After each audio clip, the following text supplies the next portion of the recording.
প্রবাসীরা কারোই আপন হয় না। যার যতটুক প্রয়োজন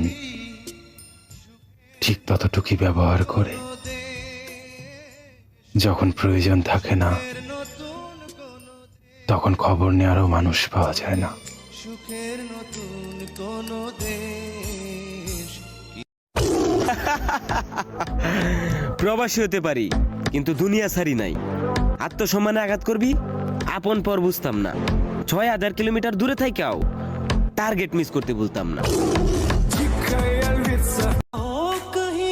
মাথা ভরা ডিপ্রেশন আর মুখের কোনায় হাসি, সব মিলাই এই মিথ্যে শহরে বেশ হাসি খুশি যাচ্ছি।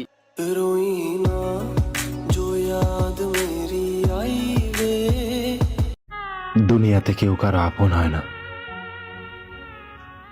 কথার একটু এদিক ওদিক হলেই তো